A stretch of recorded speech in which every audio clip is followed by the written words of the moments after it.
हिंदुओं के यहाँ कोई मेला लगता है, सांस्कृतिक कार्यक्रम होता है, उसी कार्यक्रम की तरह जैसे उसके छोकरे लुच्चे लफंगे चारों तरफ से पूरे कार्यक्रम को घेर लेते हैं और खूब हुल्लड़बाजी होती है।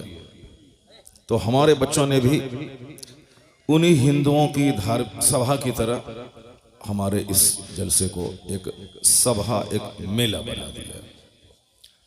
यही वजह है कि बच्चे आते हैं और नात सुने, खड़े खड़े गुटखा खाते रहे, पान चबाते रहे, गपशप करते रहे, मोबाइल चलाते रहे।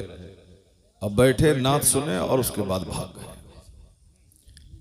ये सारे बच्चे, अगर इनसे कहा जाए कि गैर मुस्लिम जो हम पर एतराज करता है कि इनके पैगंबर की जिंदगी का ये चैप्टर कैसा है, तो आप सारी जिंदगी अगर इसी तरह जलसा सुनते रहे कि नात सुन के भाग गए, तो तुम उसका जवाब क्या दोगे? तुम खुद उस काफिर की तरह कंफ्यूज्ड हो जाओगे जी। तुम खुद अपने मजहब में शक करने लगोगे। अल्लाह। जबकि ये खुसूसी इंतजाम सिर्फ मजहब इस्लाम में है। यहूदियों के यहाँ बाज़ाब्ता कोई नसीहत का कोई चैप्टर नहीं है। क्रिश्चियनों के यहाँ कोई वीकली या मंथली लोगों के समझाने का कोई सिस्टम नहीं है। क्रिश्चियन साल में एक बार वो सेंट मैरी अपने हिसाब से 25 दिसंबर को क्रिसमस डे मनाते हैं, चॉकलेट बांटते हैं और एक जोकर ड्रामा करता है। बस वो क्रिसमस डे अपना मना लिया। वीकली उसके यहाँ है, संडे के दिन चर्च लोग आए तो कुछ लोग चर्च जाते हैं, ढोल बजाते हैं, चीखते चिल्लाते हैं, चले आते हैं। लेकिन ये इंतजाम कि हफ्ते में एक बार जुमा के दिन सारे मुसलमानों को कंपलसरीली मस्जिद में आना है और जुमा की नमाज बगैर तकरीर के नहीं होती है। 5 नमाजें जहां चाहें पढ़ लें, मगर जुमा की नमाज के लिए खुतबा शर्त है। जिस तरह बगैर वजू के नमाज नहीं होती, उसी तरह बगैर खुतबे जुमा के जुमा की नमाज नहीं होती है।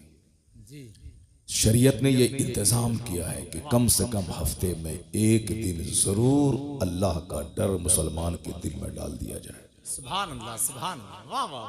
अब उस खुतबे जुमा में क्या कहा जाता है? इन्नल्लाह यअमुरु बिल अदल वल इहसान व ईताइ ज़िल कुर्बा व यनहा अनिल फहशाइ वल मुनकर वल बग़ी यअज़ुकुम लअल्लकुम तज़क्करून। यह एक जामे आयत है। इस आयत के बारे में मुफस्सिर फरमाते हैं कि कुरान में और कोई आयत नहीं भी नाजिल होती, सिर्फ यही एक आयत नाजिल होती तो नुज़ूल कुरान का मकसद पूरा हो गया। अल्लाहु अकबर, अल्लाहु अकबर, वाह वाह वाह, सुभान। तो इस आयत की तिलावत खुतबे जुमा में अरब में, अजम में, पूरी दुनिया में होती है। हम लोग बचपन से सुनते हुए चले आ रहे हैं और आप लोग भी सुनते हैं, लेकिन चूंकि तवज्जो आपकी नहीं रहती है, इसीलिए आज तक आपने आलिम से पूछा नहीं कि भाई इसी आयत की तिलावत क्यों होती है। 6666 आयतें कमोबेश कुरान शरीफ में हैं, सिर्फ इसी आयत की तिलावत क्यों होती है? न आपकी तवज्जो गई और हमारी तवज्जो बचपन में नहीं गई थी। अब जब मैंने गौर किया तब तवज्जो उधर गई है। उसका मतलब यही है कि सिर्फ इस आयत के पढ़ देने से समझ लो कि पूरा कुरान पढ़ दिया गया। अब उस आयत में क्या कहा जाता है? हर हफ्ते में मैं ये नसीहत, ये वाज की बात कर रहा हूं कि इस्लाम ने कितना जबरदस्त इंतजाम किया है। मुसलमानों का बच्चा बिगड़ जाए ऐसा हो ही नहीं सकता। मुसलमान आजाद, सरफिरे, बेखौफ, निडर, आखिरत से बिल्कुल बेनियाज ऐसा हो ही नहीं सकता। चूंकि हमारे यहाँ है कि 7 साल के ऊपर के लोगों को नमाज पढ़ना है। मरु औलादकुम बिस्सलात वहम अबनाओ, सबे से अपने बच्चों को हुक्म दो नमाज का जब उसकी उम्र 7 साल हो जाए। वद्रिबूहुम अलैहा वहम अबनाओ अश्र से, अगर 7-10 साल के हो जाए नमाज ना पढ़ें तो माँ बाप को हुक्म है कि उसे मार के नमाजी बनाता। जमीन जगह मकान के बारे में कहीं नहीं आया है कि तुम बाप हो बेटे को 5 मकान दे दो।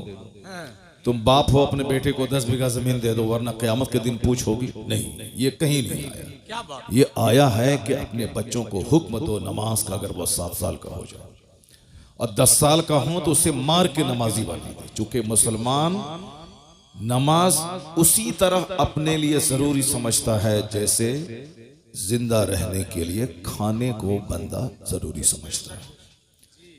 जैसे नहीं खाएं तो मर जाएं, वैसे नमाज नहीं पढ़ें तो समझ लें कि वो मोमिन ही नहीं है, वो ईमान ही नहीं। चूंकि लोग समझते ही नहीं है, इसलिए से अब बगैर नमाज के भी मोमिन बने रह सकते हैं। एक धारणा बन गई कि नमाज पढ़ना एक ऑप्शनल मैटर है, पढ़ें तो ठीक है, नहीं पढ़ें तो ठीक है। यही वजह है कि लोगों के दिमाग में इस तरह की बातें आ गई हैं कि नमाज पढ़े बगैर भी मुसलमान रहा जा सकता है और जन्नत जाया जा सकता है। हालांकि ऐसा नहीं है। मुस्लिम शरीफ की हदीस में आया है, बैनल अब्दे वल कुफ्र तर्कुस सलात। एक मोमिन और एक काफिर के दरमियान जो चीज फर्क पैदा करती है वो नमाज। सुभान अल्लाह, सुभान अल्लाह। और क़यामत के दिन सबसे पहला सवाल नमाज का ही होगा। इन्ना अव्वल मा युहासबु बिहिल अब्द यौमल क़यामति सलात। फर्स्ट क्वेश्चन क़यामत के दिन जो होगा वो अबाउट प्रेयर, नमाज के बारे में होगा। अगर बंदा जवाब दे दिया तो अफलहा व अंजा, ही बिकेम सक्सेसफुल, वो कामयाब होगा। अगर जवाब नहीं दे पाया तो फ़क़द ख़ाबा व खसर व हिलाक, और तबाह हो बर्बाद हो गया। ये हदीस पाक में आया। अब हर जुमा के दिन जो वाज की हिकमत है वो हिकमत यही है कि चूंकि बंदा फॉरगेटफुल इसका माइंड होता है, भूलने वाला। अभी कुछ सुना 10 मिनट के बाद भूल गया। इंसान है ही ऐसा, ये भूलना भी एक बहुत बड़ी नेमत है। अगर बंदा नहीं भूलेगा तो उसका सीना गम से फट जाएगा। अगर किसी का बाप मर गया 2-4 दिन के बाद अगर वो बंदा बाप के गम को नहीं भूले तो मर जाएगा। किसी की बीवी मर गई, अगर उस पर सच्ची मोहब्बत उससे वो करता था, अगर उस गम को नहीं भूले तो वो बेचारा पागल हो जाएगा। एक प्रोफेसर एक ऑफिसर साहब थे, उसकी बीवी प्रोफेसर थी। मैं अक्सर कहता हूं कि किस तरह से लोग भूलते हैं और भूलना कितनी बड़ी नेमत है। जिस तरह भूलना एक डिमेरिट है, उसी तरह भूलना एक बहुत बड़ी मेरिट भी है। अगर बंदा नहीं भूले तो मर जाएगा वो। किताबों में आया है कि जब कोई अपने अजीज रिश्तेदार को बंदा दफना के कब्रिस्तान से आता है तो पहले तो रोता था, सीना पीटता था, सर के बाल नोचता था, कैसे जिएंगे माँ के बगैर, बाप के बगैर। लेकिन कब्रिस्तान से लौट के आने के बाद उसको सुकून मिल जाता है। फिर 1-2 दिन के बाद धीरे धीरे भूल जाता है कि कोई मेरा बाप था जो मर गया।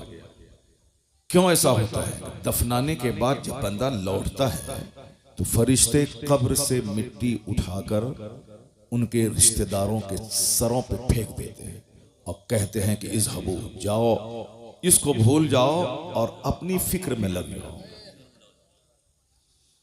ये जाने वाला चला गया, अब तुम अपने बारे में फिक्र करो और सोचो। तो जलसा का मतलब होता है नात सुनना और उसके बाद घर चला जाना। वो बंदा कैसे हदीस सीखेगा, कैसे कुरान सीखेगा? अभी जिस तरह भीड़ लगी थी चारों तरफ नात सुनने की, और पूरा मजमा उछल उछल के दाद दे रहा था और हाथ उठा उठा के पागल हो रहा था, जैसे लग रहा था कि ये इसराइल को यहां से उठेगा और इसराइल नाम का मुल्क दुनिया से मिटा देगा। नात सुनने वाला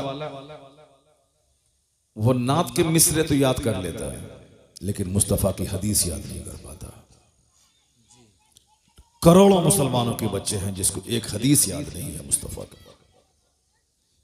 बस जज्बाती, सेंटिमेंटल, संवेदनशील बन गए। उसके बाद पता चला कि दुनिया की थोड़ी सी मोहब्बत उसके ईमान को लूट ले गई। जब तक स्ट्रॉन्ग ईमान नहीं होगा उस वक्त तक ईमान के बचाने की फिक्र नहीं होगी। नौकरी का शौक बंदे को तबाह कर देता है, लड़की का चेहरा बंदे के ईमान को लूट लेता है। लाखों मुसलमानों की बच्चियां हैं जो काफिरों के साथ भाग गई, जबकि उसे मालूम है कि सारी जिंदगी जवान नहीं रहना है। और हमेशा दुनिया में नहीं रहना है। और अक्सर लड़कियां जो मोहब्बत के नाम पे गैरों के साथ भागी 2-4 महीने या 2-4 साल के बाद उसे जिल्लत का मुंह देखना पड़ता है। या तो उसकी बॉडी के 50 टुकड़े करके उसका प्रेमी उसको फेंक देता है, यही होता है ज्यादातर, या फिर उसका प्रेमी उसको निचोड़ करके भाग जाता है। अब ये न घर आ सकती है, क्या करेगी? या तो तवायफ के कोटे पे इस्मत फरोशी करे या दरगाहों पे बैठ करके भीख मांगे, उसके अलावा कोई रास्ता नहीं रह जाता। लेकिन जो अपने माँ बाप की इज्जत करते हुए, अपने ईमान की कदर करते हुए अपने घर में रहती है और बाप बाप की मर्जी के मुताबिक शादी करती है, वो तो 90 साल के बुढ़ापे को भी पहुंच जाए तो अपने शौहर के नजदीक रानी बनी रहती है। वाह सुभान अल्लाह। और अगर बेटे वाली हो गई तो फिर तो बेटा उनका पांव चूमता है कि मेरी जन्नत मेरी माँ के पांव के नीचे। जो भाग गई काफिरों के साथ, जिनकी लाश के हजारों टुकड़े कर दिए गए, ये बताएं ना उसकी दुनिया रही ना आखिरत रही, दोनों जहान की रुसवाई उसके मुकद्दर में हो गई। चूंकि उस लड़की ने जाना नहीं, लड़की हो या लड़का, उसने जाना नहीं कि आखिरत क्या है, ये दुनिया का महत्व क्या है। ये दुनिया एक पानी का बुलबुला है, जैसे उठा खत्म हो गया। एक चिंगारी है जो भड़की बुझ गई। ये दुनिया के 100 साल एक सेकंड में इसे खत्म हो गए। काफिर चाहे गुड़ खाए के गोबर खाए के शराब पिए के पानी पिए, उसका तो कोई संविधान ही नहीं है उसके पास, ना कोई जीवन पद्धति है, ना कोई नियमावली है, ना कोई सिलेबस ऑफ लाइफ है उसका। उसके नजदीक सब बराबर है, शराब बराबर है, गाय का पेशाब बराबर है, वो जो चाहे पिए। ये तो हम मुसलमानों को समझना है कि क्या राइट है क्या रॉन्ग है, क्या गुड है क्या बैड है, क्या जायज है क्या ना जायज है, क्या करना है क्या नहीं करना है। तो हम मुसलमानों को समझना है। और हमको समझाने के लिए अल्लाह ने अपने महबूब को दुनिया में भेजा है, और हमको समझाने के लिए अल्लाह ने अपने महबूब पर कुरान नाजिल फरमाया कि अल्लाह के महबूब अपना वक्त ज़ाहिरी मुतय्यन पूरा करने के बाद अब वो अपनी कब्र अनवर में आराम करेंगे और सारी उम्मत पे नजर रखेंगे। और इनकी हिदायत के लिए मुस्तफ़ा की हदीस है और अल्लाह का कलाम कुरान करीम है। इन दोनों की रोशनी में मुसलमान जिंदगी गुजारते रहे। बहुत अच्छा। तो अब वो कुरान वो हदीस हमारे लिए एक जीवन पद्धति है कि हम कैसे जिए, कुरान में देख लें। हम कैसे जिंदगी के दिन गुजारे, मुस्तफ़ा की हदीस में देख लें। दूसरों के पास इस तरह की कोई नियमावली नहीं है। जो मन में आए सो करना है। मन में आया शराब पी लिया, मन में आया गाय का पेशाब पी लिया, मन में आया गोबर का इस्तेमाल कर लिया, और मन में आया सांप को काट के खा लिया। जो मन में आया, जब चाहे वो रात के 4 बजे सो जाए, दिन के 11 बजे उठ जाए, कोई टोकने वाला नहीं।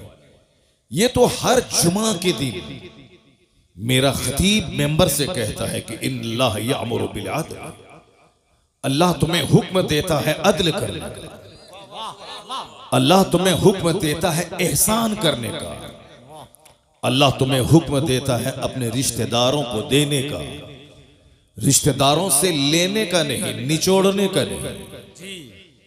अपने रिश्तेदारों से बाइक नहीं लेने का, कार नहीं लेने का, पैसा नहीं लेने का, क्या बात। बल्कि अल्लाह तुझे दे तो अपनी तरफ से जिस तरह अपनी माँ बाप को देना है उसी तरह अपनी सास को भी देने का, ससुर को भी देने का। अपनी बीवी के बाप को कंगाल बना के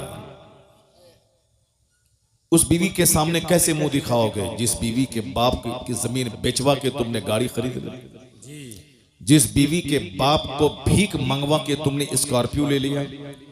कैसे उस बीवी को मुंह दिखाओगे, कैसे उसके सामने बोलोगे कि मैं तुम्हारा शौहर नामदार हूं। वो बीवी तो बोलेगी तेरे हाथ में जो वॉच है वो तो मेरे बाप ने दिया, क्या बात। जो तुमने 3 पीस का पैंट शर्ट पहना वो मेरे बाप ने दिया, क्या बात है। जो तुम्हारे घर में पापोश पांव पोछने वाला है वो तो मेरे बाप ने दिया, जो तुम्हारे घर का दरवाजे का विंडोज का डोर्स का पर्दा है वो भी मेरे बाप ने दिया, ये गाड़ी जिस गाड़ी पे चलते वो भी मेरे बाप ने दिया है। तेरा है क्या? और तू जो बोलेगा कि मैं शौहरे नामदार हूं, शौहरे नामदार वो नहीं होता है कि जो अपनी बीवी के बाप को कंगाल बना के ऐश करता है। शौहरे नामदार वो होता है क्या बात है हजरत, जो अपनी कमाई से घर बनाता है, वाह अपनी कमाई से फर्नीचर बनाता है, अपनी कमाई से वॉच से लेके शूज से लेके स्पेक्टेकल से लेके 4 व्हीलर और 2 व्हीलर तक खरीदता है, अपनी कमाई से फ्रिज, एसी, वॉशिंग मशीन सब लेता है, और एक नेक संजीदा लड़की से निकाह करके उसके बाप से कहता है कुछ नहीं, सिर्फ बेटी देना हमको, वाह सुभान अल्लाह। क्योंकि हमें निकाह करना है आपकी बेटी से। नेक लड़की को अपने घर में लाएगा और कहेगा तुम देखो ये मेरा घर है, रानी बन के तुम रहो, ये फ्रिज मेरा है, ठंडा पानी तुम पियो, ये साहब मेरे घर हैं, मैं तो बाहर मारे मारे फिरूंगा 2 रुपए कमाने के लिए, और तुम इसमें क्वीन बन के रहो मेरे घर में। क्या बात, मालूम है जो लड़की अपने शौहर के घर में इस तरह आएगी, न कभी तकरार होगी, न कभी लड़ाई होगी, न कभी तलाक होगी, बल्कि अपना दिल शौहर के पांव के नीचे बिछा देगी। वाह सुभान अल्लाह। ये जीने का एक तरीका है, रिश्तेदार को देने का, लूटने का नहीं, वरना सारी जिंदगी कंगाल रहेगा बंदा। काफिर तो फिनारे जहन्नम, हमेशा के लिए जहन्नम में रह जलेगा, उसका तो कोई मतलब ही नहीं, क्योंकि हमको जन्नत जाना, चूंकि हमको ये दुनिया का 100 साल तो 1 सेकंड है, खत्म हो जाएगा, हमारे लिए आखिरत है। यही हदीस का सबसे बड़ा उन्वान है, यही कुरान पाक का सबसे बड़ा टॉपिक है कि हमारे लिए आखिरत है। तो अक्लमंद है वो जो आखिरत की बात सोचे। ए लड़का, ए कहां भाग रहा है, बैठो, क्या बंदर की तरह करता है यार, छुछंदर की तरह करता है। नात पढ़ता रहा, सुनता रहा, और अभी हदीस पढ़ रहा हूं, भाग रहा है। अगर इसको हिंदुस्तान का हिंदू इसको काटेगा तो कसूर किसका है? जी अगर हमारे घरों को ये काफिर उजाड़े तो कैसे तड़पेगा और कैसे अल्लाह की रहमतों को आवाज देगा। जो मस्जिदों को उजाड़ेगा उसकी जिंदगी में सुख कभी नहीं होगा। जी जो मदरसे को उजाड़ेगा अल्लाह ताला उसके घर को उजाड़ देगा। क्या बात, जो दीनी मजलिसों को उजाड़ेगा अल्लाह उसकी जिंदगी से सुख चैन को उजाड़ देगा। कभी गौर करते हो कि सारे लोग बंदर की तरह मारे मारे फिर रहे हैं। अरबों में खेलने वाला भी छुछंदर की तरह मारे मारे फिर रहा है। चेहरा काला है, खुदकुशी है, सुसाइड है, जहर खुरानी है, दिन रात का टेंशन है, 1 दर्जन बीमारी में घिर के तड़प तड़प के मर जा रहा है। सुकून चैन किसके पास है? मकान, दुकान, गाड़ी, छकड़ा, उसी के पीछे सब पागल है। डॉक्टर, इंजीनियर, मकान बनाए, गाड़ी खरीदें, मजा मौज मस्ती करें। हर घर दुखी है। सीने को फाड़ के देखोगे तो 1000 जख्म मिलेगा। इसलिए कि जिस रास्ते में चल के तुम चैन ढूंढ रहे हो उस रास्ते में अल्लाह ने चैन नहीं रखा है। जिस रास्ते पे चल के तुम सुकून तलाश कर रहे हो अल्लाह ने वहां सुकून नहीं रखा है। वरना मैं अक्सर कहता हूं कि सुशांत सिंह राजपूत जैसा करोड़ों में खेलने वाला फिल्म का एक्टर वो फांसी के फंदे पे लटक गया। अगर फिल्म में नाचने से सुकून मिलता तो फिर वो फांसी के फंदे पे नहीं लटकता। 30 साल की खूबसूरत लड़की एक्ट्रेस फिल्म में नाचने वाली, जिसके पीछे हजारों लड़के दीवाना रहते थे और करोड़ों लोग फिल्म में देख देख के उस पर जान निछावर करने को तैयार रहते। वो लड़की की सड़ी हुई लाश घर से निकली। अगर हुस्न में ही खूबसूरती है और 1000 लड़कों के बीच में झूमने में मस्ती है तो उस लड़की को जहर करके नहीं मरना चाहिए। तुम्हें मालूम है कि Charlie Chaplin British film star, जिसका एक मशहूर मकूला है कि I like to walk in the rain nobody can see my tears, मैं बारिश में टहलना चाहता हूं ताकि जी भर के रोऊं और कोई मेरे आंसू को देख नहीं पाए। करोड़ों को हंसाने वाला, करोड़ों जिसके फैंस हैं, वो ब्रिटिश फिल्म स्टार है, मगर हिंदुस्तान में करोड़ों लोग हैं जो उनके फैन हैं, उनके साहब दिलदादा है। लेकिन वो आदमी इतना गमगीन है, करोड़ों को हंसाने वाला। उसका मखूला अभी चार्ली चैपलिन बोले, वो इंटरनेट पे उसका ये लफ्ज सामने आ जाएगा, ये जुमला I like to walk in the rain, nobody can see my tears. मैं बारिश में टहलना चाहता हूं ताकि रोऊं, जी भर के रोऊं, कोई मेरे आंसू को देख नहीं पाए। डॉक्टर के पास गया था, वो कहा था मेरे दर्द की दवा दे दो। कहा क्या है? कहा अंदर से मैं दुखी और टूटा हुआ रहता हूं, चैन नहीं है। कहा चार्ली चैपलिन का शो देखा करो, थोड़ी सी चार्मिंग पैदा हो जाएगी, गम हल्का हो जाएगा। तो वो शख्स बोला चार्ली चैपलिन तो मैं ही हूं। डॉक्टर चेहरा देखने लगा उसका, थकता रह गया। कहा मैं, डॉक्टर चूंकि खुद उसका शो देखा करता था और हंसा करता था, गम को हल्का किया करता था। अब वो चौंक गया। जिसको हजारों लोग सुन के देख के गम की दवा करते हैं, वो शख्स अंदर से इतना दुखी है कि अपने दर्द की दवा तलाश करने डॉक्टर के पास आया और कहता है कि मैं जी भर के रोना चाहता हूं। और तुम मोटरसाइकिल खरीद के, मोबाइल चला के और गली कुचे में घूम करके एक तो छोटा सा घर बना के सोचते हो कि हमको सुकून मिल जाएगा। नहीं मिलेगा सुकून। न चार्ली के घर में सुकून है, न लता मंगेशकर के घर में सुकून है। अरबों में खेलने वाली, उसका भी एक जुमला द टाइम्स ऑफ इंडिया में छपा था, जो हिंदुस्तान का सबसे बड़ा अखबार है, द टाइम्स ऑफ इंडिया, अंग्रेजी का। क्योंकि तुमको हुल्लड़बाजी करने, गुटखा खाने से फुर्सत कहां है कि तुम अंग्रेजी का अखबार पढ़ेगा। तुम तो उर्दू भी ठीक से नहीं जानते, बस भीड़ लगाया, नाच सुने, भाग गए। अब चाहे इस्लाम कुछ भी कहे, कुरान में जो आया, हदीस में जो आए, जहन्नम ही में चलेंगे, देखा जाएगा, मगर नाचेंगे कूदेंगे। ये अक्लमंदी का तकाजा नहीं है। जुमा के खिताब और ईदैन की तकरीर और हर महफिल मिलाद का वाज किसी भी मजहब में समझाने का इतना सिस्टम नहीं है जो सिस्टम इस्लाम ने हमको दिया। जुमा के दिन वाज सुनना ही सुनना है, ईद और बकरीद में तकरीर सुनना ही सुनना है। खुतबे निकाह, निकाह की महफिल में पहले खुतबा पढ़ना सुन्नत है। उस खुतबे में कुरान की 3 आयतों की तिलावत होती है और तीनों आयतों में इत्तकुल्लाह कहा गया, अल्लाह से डरो। शादी का मौका है और ये खुतबा सुन्नत है, सरकार ने खुतबा पढ़ा और उसमें 3 आयतों की तिलावत होती है। या अय्युहन्नासुत्तकू, ऐ लोगो अल्लाह से डरो। या अय्युहल्लज़ीना आमनू तकुल्लाह हक़्क़ तुक़ाती, जिस तरह अल्लाह से डरने का हक है उस तरह ईमान वाले डरो। या अय्युहल्लज़ीना आमनू तकुल्लाह वक़ूलू क़ौलन सदीदा, ऐ लोगो, ऐ ईमान वालो, अल्लाह से डरो और सच्ची बात बोलो, लाग लपेट वाली बात मत बोलो। अंदर में कुछ, जबान पे कुछ, मुनाफिकत वाली बात मत बोलो, सीधी बात बोलो, सच्ची बात बोलो। क़ूलू क़ौलन सदीदा युस्लिह लकुम, जो तुम्हारी जिंदगी को संवार देगा। अल्लाह से हम सोचते हैं कि निकाह का मौका खुशी का मौका है, और ये 3 आयतों की तिलावत, आयात खौफ की तिलावत हुजूर ने की है। क्यों? कि इस मौके पे आदमी अक्सर बहक जाता है, इसलिए हुजूर ने 3 आयात खौफ की तिलावत करके बताया है। न तेरे बेटों की लाश तुझको काफिर बनाए, न तेरे बेटे की बारात तुझको दीन से फिरा दे। चाहे बेटे की बारात निकले तो भी तुम दीनदार बन के रहना, चाहे बेटी का जनाजा निकले तो भी तुम दीनदार बन के रहना। यानी बेटे की बारात निकले तो भी नमाजी बन के रहना, चाहे घर से जनाजा निकले तो भी नमाजी बन के रहना। न खुशी का मौका तुझे फिरौन बना दे, न गम का मौका तुझे दकियानूसी बना दे और अल्लाह की रहमतों से मायूस कर दे। ऐसा नहीं, अपने रसूल की रस्सी को मजबूती से थामे रहना। गमी में भी मोमिन रहोगे, खुशी में भी मोमिन रहोगे, हर हाल में मुसलमान रहोगे। तो ये वास की तरकीब इस्लाम ने दी है। क्यों? एक जुमा को तकरीर सुना कि दुनिया कुछ नहीं है, लगा कि अब हमको आखिरत की तैयारी करनी है।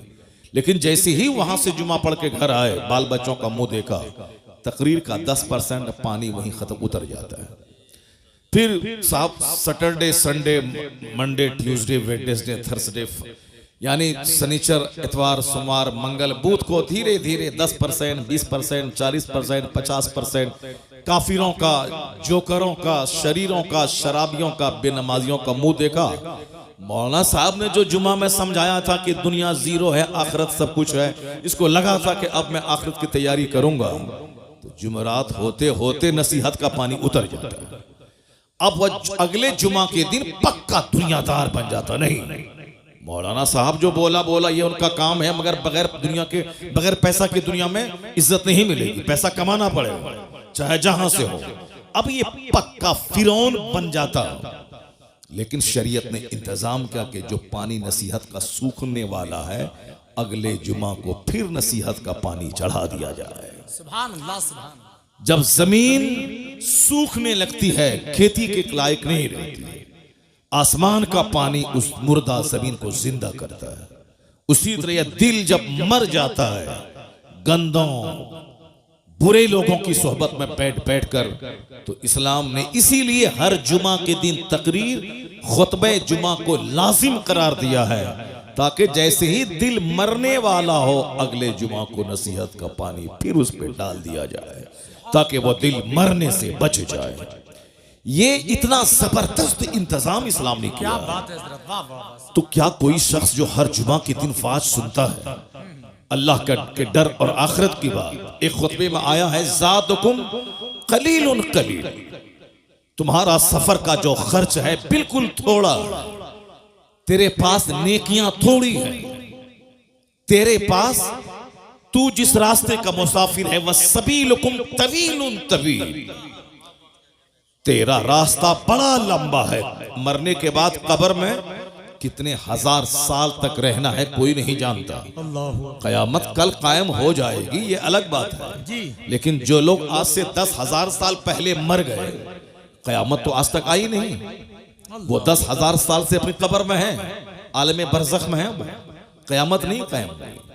इसलिए यह है कि कयामत कल कायम होगी, लेकिन कल का मतलब ये नहीं कि कल टुमारो, कल का मतलब है कल चाहे 1 करोड़ साल के बाद आए, वो कल ही कहलाता है। क्या बात है। तो कयामत 5,000 साल के बाद आएगी, तो कब्र की मंजिल हजारों साल की। मैदान महशर जब कायम होगा, जब कयामत आएगी, दुनिया का विनाश होगा, वहां का जो एक दिन होगा 50,000 साल का होगा। अल्लाह, कोई दरख्त और किसी दीवार का साया नहीं होगा, कोई दरख्त नहीं होगा, तमाम जमीन परपट मैदान हो जाएगा, और वहां हिसाब किताब होगा। लोग अपने अमाल के हिसाब से नाक तक, गर्दन तक, सर तक पसीने में डूबे रहे। सवा नेज़े पे आफताब, जमीन तांबे की, कोई किसी का पुरसाने हाल नहीं। न माँ अपने बच्चे को याद करेगी, न बच्चा अपनी माँ को याद करेगा। यौम यफिरुल मर्उ मिन अखी व उम्मिही व अबी, कुरान में अल्लाह कहता है, डरो उस दिन से जिस दिन एक भाई भाई से भागेगा, औलाद वालदैन से भागेगी, माँ बाप औलाद से भागेंगे। इकलौता बेटा जिसके बगैर माँ जिंदा नहीं रह सकती थी, कयामत के दिन वो देखेगी कि मेरे बेटे को आग में डाला जा रहा है, मेरा बेटा एक नेकी की खातिर जहन्नमी बन रहा है, माँ एक नेकी उसको नहीं देगी, क्योंकि वो आखिरत है, दुनिया नहीं है, वो आखिरत है। आखिरत में कोई किसी का पुरसाने हाल नहीं होगा। यौम यफिरुल मर्उ मिन अखी व उम्मिही व अबी व साहिबतिही व बनी लिकुल्लि इम्रिइन मिनहुम यौमइज़िन शअनु युग़नी। सारे लोग अपने अपने मामलात में इतने मशगूल होंगे कि कोई किसी का पुरसाने हाल नहीं होगा। नात सुनो और खूब जन्नत में कूद के चले जाओ। सरकार गौसे आजम 40 साल तक इशा के वजू से फजर की नमाज पढ़े थे। 40 दिन नहीं, 4 साल नहीं, 40 बरस। अब पूरी रात एक पांव पे खड़े होके पूरा कुरान खत्म कर लेते थे। और जहां वो अल्लाह के वली थे, मां की गोद से ही वली बन के पैदा हो गए थे। उनके बारे में आया है कि जब वो मकतब जाते थे तो फरिश्ते उनके आगे आगे चलते थे, कहते थे, बच्चों रास्ता खाली कर दो, अब्दुल कादिर इस रास्ते से आने वाले हैं। बचपन से वली थे, उनको 40 साल तक इशा के वजू से फजर पढ़ने की क्या जरूरत थी। उनको 100 असातिज़ा के दरवाजे पे जाके इल्म हासिल करने की जरूरत क्या थी। उनको 91 साल तक खौफे खुदा में जीने की जरूरत क्या थी। दरख्त के पत्तों को खाकर 25 साल तक सहरा और जंगलों में रहे, क्या जरूरत थी। बस खेल तमाशा है, जन्नत मिल जाएगा। दुनिया में लड़की के पीछे पागल रहे, जन्नत मिल जाएगी। सारी जिंदगी फजर छोड़ते रहे, जन्नत मिल जाएगी। जलसा जुलूस को वीरान कर दे, उजाड़ दें, जन्नत मिल जाए। मस्जिद के दरो दीवार को उजाड़ दें, जन्नत मिल जाए। मन की गुलामी नहीं चलेगी, शरीयत की गुलामी चलेगी। अल्लाह ने अपने महबूब को भेजा है, महबूब की पैरवी मैं दोनों जहान की भलाई। लोग ख्वाहिशात के गुलाम हो गए, जैसे काफिर ख्वाहिशात के गुलाम है, जिसको चाहा जब तक चाहा पूजा और जब चाहा उठा के फेंक दिया, और जिसके सामने चाहा सर झुका दिया। कभी दरख्त के सामने, कभी पेड़ के सामने, कभी छुछंदर के सामने, कभी बंदर के सामने, कभी नदी के सामने, कभी नाला के सामने, कभी गाय के सामने, कभी बैल के सामने, कभी सूरज के सामने, कभी उगते सूरज, कभी डूबते सूरज, न जाने कहां जिसके सामने जहां देखा सर झुका दिया। कोई चूंकि उसका हिसाब लेना देना नहीं है, कोई उसके पास कोई गाइडेंस नहीं है, इसलिए जिसको जहां देखा, जिसमें ताकत देखी, उसी को खुदा कह दिया।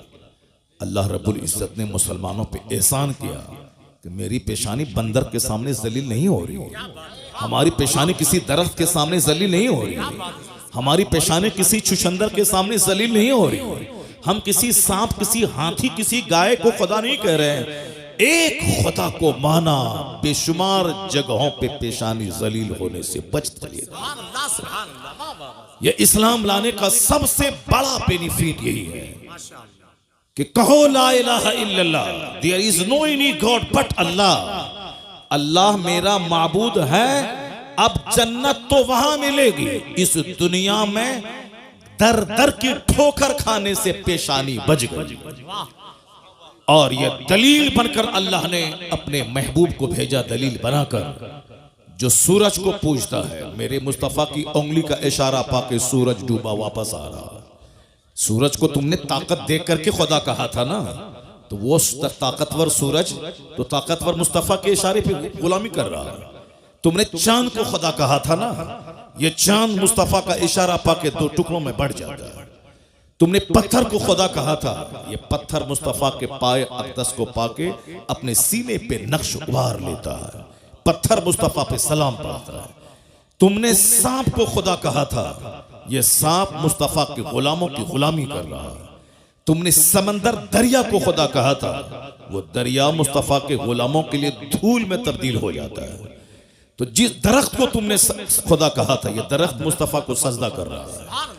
इसलिए ए सारी दुनिया के लोगों, अगर तू तलाश करता है कि मेरा खुदा कौन है, आ जाओ मेरे महबूब के पास।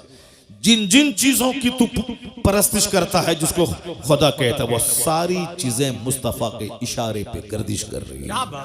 अब जब दुनिया मुस्तफा के पास पहुंचेगी, अब वहां उसको ज्यादा देर नहीं लगेगी खुदा की मार्फत हासिल करने में, क्योंकि जो सबसे ज्यादा ताकतवर है, जिनको दरख्त सजदा करे, जिनका कलमा पत्थर पढ़े, जिनके इशारे पे सूरज और चांद गर्दिश करें, ये अपनी पेशानी जमीन पर टेके हुआ और कहता है सुबहान रब्बियल आला। मतलब इतना ताकतवर मुस्तफा, जिसको खुदा कह दे वही खुदा है, जिसको सजदा करे वही मस्जूद है। तो अब दुनिया को समझने में देर नहीं लगी कि मोहम्मद अरबी खुदा का पता बताने आया है। इसलिए अल्लाह ने कहा कद जाकुम बुरहानुम मिर रब्बिकुम, तुम्हारे रब की तरफ से दलील बन के मुस्तफा आ गए।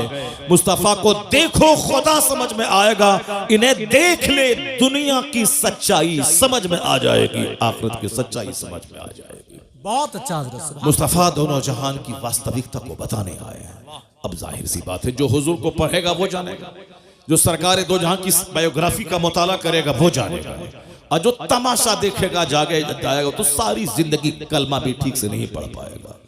अत्तहियात तो सारे लोग पढ़ते हैं, लेकिन अत्तहियात करोड़ों में कोई पढ़ता है। सुबहान रब्बियल आला तो मर्द औरतें करोड़ों की तादाद में लोग पढ़ते हैं, लेकिन सुबहान रब्बियल आला एक लाखों में कोई पढ़ता है। क्या बात है। सजदा, अभी भी मैंने मस्जिद में आज देखा एक आदमी को सजदा करते हुए, बस ऐसे ही जैसे चोंच मार रहा है। जब सजदा में सारे पार्ट्स का सजदे की हालत में ठहरना जरूरी है, फिर वो बैठ जाए तो सारे पार्ट्स अपनी जगह पे सेट हो जाए, फिर उसके बाद दूसरा सजदा करे। लेकिन वो ऐसे घूमता, ऐसे करता, चोंच मारता है। वो अपने मन में तो मैं नमाज पढ़ रहा हूं, जाहिर सी बात है, और नात सुन के भाग जाएगा। वो कैसे जाने कि हदीस में क्या आया। वो कैसे जाने कि कुरान में क्या आया है? जो नात पढ़ता है वो हदीस नहीं पढ़ता है, वो भी तो सारी जिंदगी नात ही पढ़ेगा, वो भी नहीं जान पाएगा कि इस्लाम क्या है, सुन्नियत क्या है। इसलिए मैं अक्सर कहता हूं कि नात पढ़ना जरूरी नहीं है, नमाज पढ़ना जरूरी है, दीन सीखना जरूरी है। जो जरूरी है उसको करते नहीं है। 2 टका कमाने के लिए साहब लोगों को बेवकूफ बना रहे हैं। 2 टका कमाने के लिए साहब अपने खरबों की जन्नत को दांव पे लगाया। 2 टका कमाने के लिए, जैसे तुम इंजीनियर बनते हो 2 टका कमाने के लिए, तुम डॉक्टर बनते हो 2 टका कमाने के लिए। तुमको न नमाज की फिक्र है, न रोजे की फिक्र है, न आखिरत की फिक्र है, न कब्र के सवाल जवाब की फिक्र है, न कुरान पाक में जो खरबों नसीहतें हमारे लिए हैं उसके पढ़ने की फिक्र है। बस physics, chemistry, biology, zoology, botany पढ़ा, नौकरी मिली, 1 लाख रुपए महीना कमाया, पेट भरा, छोटा सा घर बना, छोटी सी स्विफ्ट खरीदी, इतराया, चक्कर आया, गिरे, मर गए। अब सारी दुनिया खत्म। अब जहां गए वहां का एक दिन 50,000 साल के बराबर। ये बताओ क्या करोगे वहां, क्या होगा वहां? ना कोई पुरसाने हाल नहीं होगा वहां। वहां ये नहीं बोलेगा कि मालिक हम नहीं जानते थे, नहीं। तो जुमा के दिन तुमको बताया जाता था कि अल्लाह हक है, कुरान हक है, नबी हक है, जन्नत जहन्नम हक है।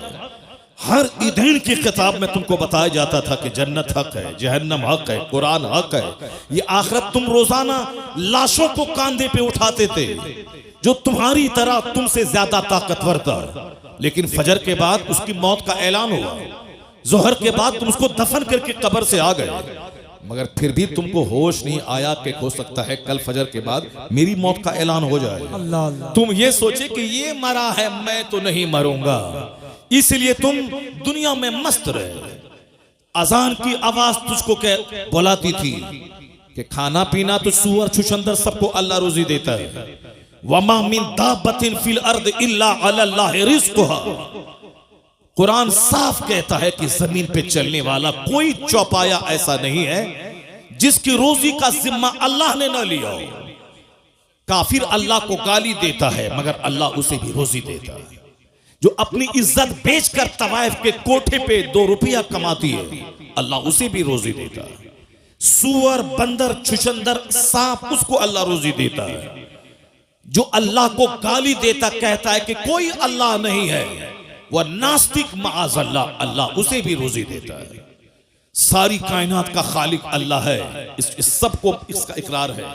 चाहे भले ही अपनी जबान में जो कह दे, वह बोले कि साहब उस खुदा को जो अपनी जबान में, इब्रानी में, सुरियानी में, अंग्रेजी में, हिंदी में जो कहे, मगर वह बोलता है कि गॉड इज वन, अल्लाह एक है जो सारी दुनिया को पैदा किया है। भले ही बहुत सारे लोग हैं जो किसी राजा के बेटा को खुदा कहता है, जो खुद माँ के पेट से पैदा हुआ है, जो एक राजा का बेटा है, ये खुदा कैसे हो सकता है? जो अपने माँ के पेट में रहा, पैदा हुआ, उसकी माँ थी, उसका बाप था। जो दुनिया का खुदा है उसका कोई न माँ है न उसका बाप है, वह लम यलिद वलम यूलद है। और ये इस राजा के बेटा को खुदा कहता है। तो अब उनको कहा जाए तो वो कहता है कि हाँ ये उस खुदा का ये अवतार बन करके आ गए। अब तरह खुराफात में लोग गुम हो गए। खुदा का अवतार बन के आ गए, खुदा का पैगंबर बन के बंदा आता है, खुदा बन के कोई आदमी की शक्ल में नहीं आता है। तो अब वो अपने हिसाब से कह रहा है, मगर ये कह रहा हूं आपसे कि उसको जैसे चाहे वो बोलता है, लेकिन सच्ची बात यही है कि दुनिया का खालिक मालिक अल्लाह है। वही सबको पैदा किया है, वही सबको मौत देता है, वही सबके लिए जन्नत और जहन्नम वहां बनाया है कि जो यहाँ ईमान लाया अच्छा काम करें उसके लिए जन्नत है, जो यहाँ ईमान नहीं लाए बुरा काम करें उसके लिए आग है। और इस दुनिया में रोजी सबको मिलेगी, कोई भूखा नहीं मरेगा। वमा मिन दाब्बतिन फिल अर्द इल्ला अल्लाह रिज़्क़ुहा। जमीन पर चलने वाला कोई चौपाया ऐसा नहीं है जिसको अल्लाह रोजी नहीं देता। इन्नल्लाह हुवर रज़्ज़ाक़ु ज़ुल क़ुव्वतिल मतीन। अल्लाह जबरदस्त रोजी देने वाला है। इसलिए अल्लाह मोमिन को भी रोजी देता है, काफिर को भी देता है, नेक को भी देता है, बद को भी देता है, नमाजी को भी देता है, बेनमाजी को भी देता है। इसी पॉइंट को अगर आप गौर से सुन लें तो मकसद जिंदगी का फलसफा मसला हल हो जाएगा। क्योंकि गौर से सुनते ही नहीं, आप बोलते कि मौलाना साहब तकरीर अपने हिसाब से करते हैं, जो वो रट के आते हैं, बोल के आते हैं, अपना मजमून सुना दिया, अपना काम किया, चला गया। जैसे कोई आया, नात पढ़ा, जो गाया, अपना पढ़ा, अपना काम किया, चला गया। वैसे ही मौलाना साहब अपना गा रहे हैं, अपना बजा रहे हैं और गा बजा के चले जाएंगे। ऐसा नहीं है, ऐसा नहीं है। आलिम दीन कुरान सुनाते हैं, हदीस सुनाते हैं। ये वो काम है जो अंबिया और मुरसलीन के गुलाम बनकर उलमा कराम कर रहे हैं। यही पैगाम अंबिया कराम पहुंचाते थे कि तुम अपना मकसद हयात पहचानो, तुम जानो कि तुम क्यों पैदा हुए, और उलमा अंबिया के वारिस बनकर तुम तक सच्चाई पहुंचाते हैं कि दुनिया की वास्तविकता क्या है, हकीकत क्या है, हम क्यों पैदा होते हैं, क्यों मर जाते हैं। ये सच्चाई यही है कि रोजी सबको मिलेगी। जो रोजी सबके लिए है, उसके लिए मेहनत देखिए कितनी है। 30 साल पढ़ना, 30 साल नौकरी करना, यह है उस वो रोजी जो रोजी बंदर छुछंदर सबको मिलती है। उसके 30 साल पढ़ना, 2-4-5 साल कंपटीशन फेस करना, मारे मारे फिरना, सऊदी अरब जाना, अमेरिका जाना, 2 टका कमाना, घर बनाना, खाना, शादी ब्याह करना, 2 बच्चा पैदा करना, उसके बाद मर जाना। ये रोजी जो सबके लिए, उसके लिए इतनी मेहनत है। मगर जन्नत सबके लिए नहीं है। जन्नत करोड़ों में किसी किसी के लिए है। अल्लाह ने रोजी का सबके लिए वादा किया है, सबको रोजी मिलेगी। अल्लाह को गाली दो तो भी रोजी मिलेगी, नमाज नहीं पढ़ो तो भी रोजी मिलेगी, जिना करो, शराब पियो, जुआ खेलो, सबको रोजी मिलेगी। मगर जन्नत सबको नहीं मिलेगी। जन्नत करोड़ों में किसी किसी को मिलेगी। और जन्नत मिलेगी किसको? इल्लल्लज़ीना आमनू व अमिलुस्सालिहात, जो ईमान लाया, अच्छा काम किया। यहां इज्जत की रोजी मिलेगी, मरने के बाद मुस्तफा की जन्नत मिलेगी। सुभान अल्लाह, सुभान अल्लाह, सुभान। इल्लल्लज़ीना आमनू व अमिलुस्सालिहात, जो ईमान लाया, अच्छा काम किया। तो मैं 24 घंटे में जो रोजी के लिए 12 घंटे में मारे मारे फिरता हूँ, जो रोजी सबके लिए है, ये 12 घंटे जन्नत के लिए फिरना चाहिए। हकीकत में जहां खरबों साल रहना है, जहां महासंखों साल रहना है, उसके लिए 12 घंटे अंडा खाता। ये अरबपति को खूब ज्यादा मोटा रहना चाहिए, और वह बेचारा फालिज ज़्यादा भिखारी जिसका कमाता नहीं है, उसको कम रोजी मिलती है, उसका बदन सूख जाना चाहिए। लेकिन यहाँ उल्टा मामला है, जो कमाता नहीं है वो चर्बी फूट रही है उसके बदन से, और जो 1000 एकड़ का जमीन का मालिक है, या सूख के कांटा हो रहा है। पता चला रोजी कमाई की बुनियाद पर नहीं मिलेगी। अल्लाह ने जिस जानदार को पैदा किया है, सबको रोजी देने का अल्लाह ने वादा किया है। बंदर, चुचंदर, सुअर, हाथी, गाय, भैंस, बैल, सबको, सुअर जैसा खतरनाक जानवर जो बिल्कुल नजीस से ऐन है, वो अंग अंग उसका नापाक है, लेकिन वह सुअर भी खाता है। कुत्ता, जिसको कुत्ता कह करके लोग उद्धृत करते हैं, ये कुत्ता है, वो कुत्ता को भी रोजी मिलती है। मछली, जो व्हील मछली, जो रोजाना की खुराक उसकी मनों में है, वो समंदर में छोटी छोटी मछलियां अल्लाह ने इतनी पैदा कर दी ताकि बड़ी मछली छोटी मछली को खा के जिंदा रहे, जिंदा रहे। सांप नाबीना, जो दरख्त की सबसे ऊंची टहनी में लिपटा हुआ रहता है, अल्लाह परिंदों के जरिए उसके मुंह में रोजी डाल देता है। रोजी सबके लिए, जन्नत सबके लिए नहीं है। तो अक्लमंद है वो जो रोजी के लिए कम मेहनत करे, जन्नत के लिए ज्यादा मेहनत करे। और बेवकूफ है वो जो जन्नत की फिक्र ही ना करे और दुनिया की रोजी के लिए मारा मारा फिरता रहे। और ये मेरी बोली नहीं है, ये बोली मुस्तफा की है। आका फरमाते हैं हदीस में, या अल कैय्यसु मन दाना नफ्सा वो अमील लिमा बादल मौत वल आजिज़ु मन अतबा नफ्सहु हवाहा सुम्मा व तमन्ना अलल्लाह। मुस्तफा कहते हैं दवाई जीज़वन, अक्लमंद है वो जो अपने नफ्स को दबाता रहे, नफ्स को कुचलता रहे, और मरने के बाद की तैयारी करता रहे। वह अमीला लिमा बादल मौत, मरने के बाद जो एक अपार दुनिया है, जो एंडलेस दुनिया है, जिस वक्त आज का कोई खात्मा ही नहीं है, उस दुनिया की तैयारी करता रहे।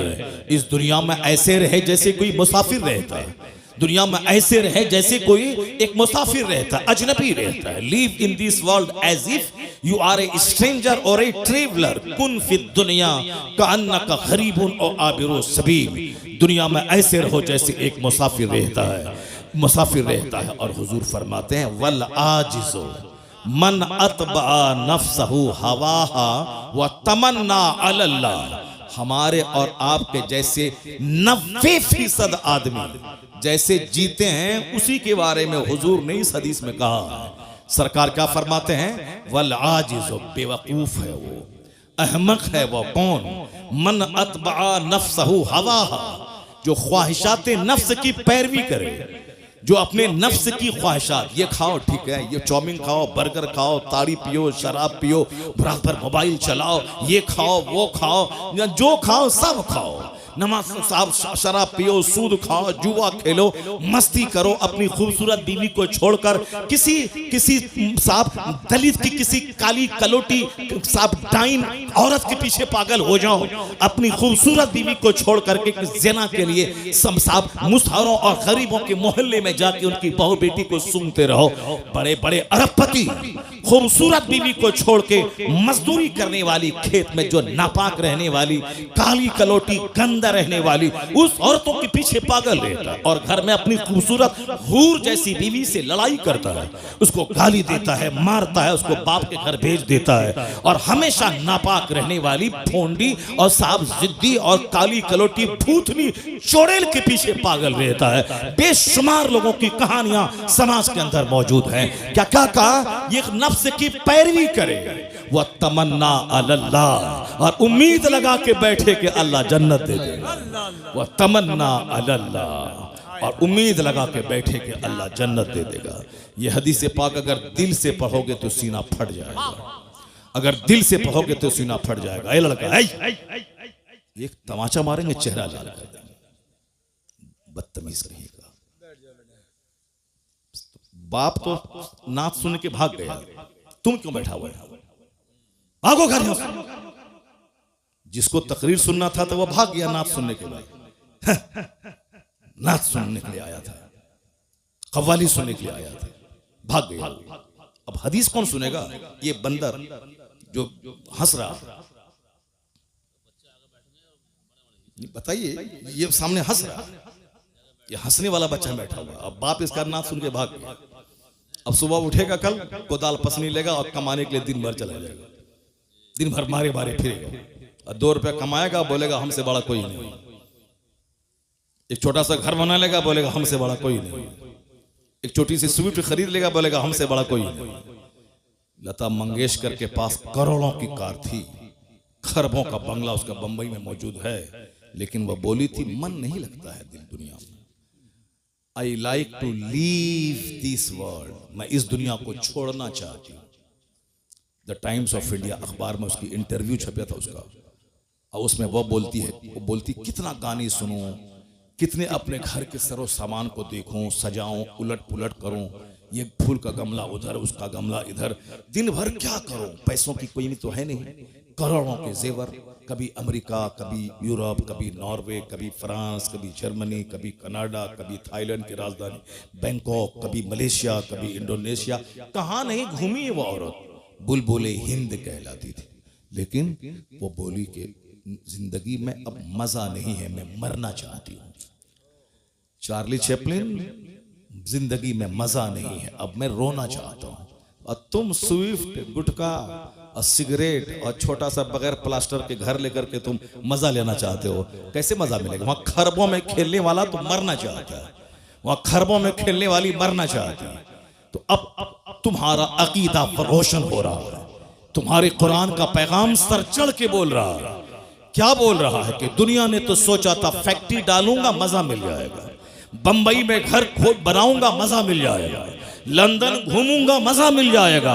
अरे अल्लाह ने मजा लंदन घूमने में रखा ही नहीं, न सोफा में, न गद्दा में, न इनोवा में, न फॉर्च्यूनर में, न जागवार कंपनी की 10 करोड़ की कार में, न बंबई के 100 मंजिला मकान में, न बुर्ज खलीफा दुबई में, न अमेरिका के साथ व्हाइट हाउस में। तो सुकून है कहां? इंजीनियर जहर खा के मर रहा है, वो डॉक्टर कलकत्ता का देखा, अब वो जेल में सड़ेगा, फांसी की सजा उसको होगी, अरबों में खेलने वाला, मगर वही ख्वाहिशात की गुलामी ने तबाह किया। पता ये चला कि सुकून न डॉक्टर बनने में है, न इंजीनियर बनने में है, न अमेरिका घूमने में है, न मकान बनाने में है, न 50 कपड़ा डेली चेंज करने में है, तो सुकून है कहां?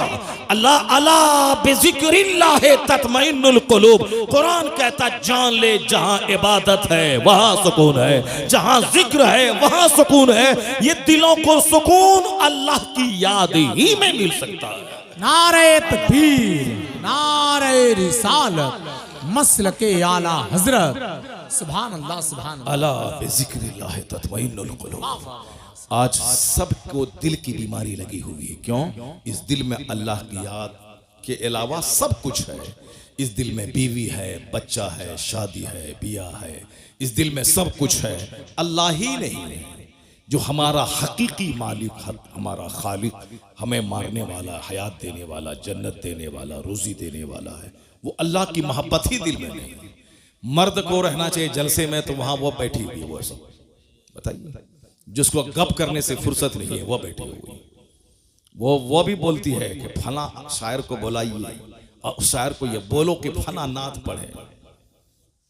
एक औरत आप लोगों से बोली कि मौलाना साहब आ रहे हैं, इनकी तकरीर हम सुनते हैं नेट में, और उनको बोलिए कि वो हदीस पाक पढ़े जो वहां पढ़े थे।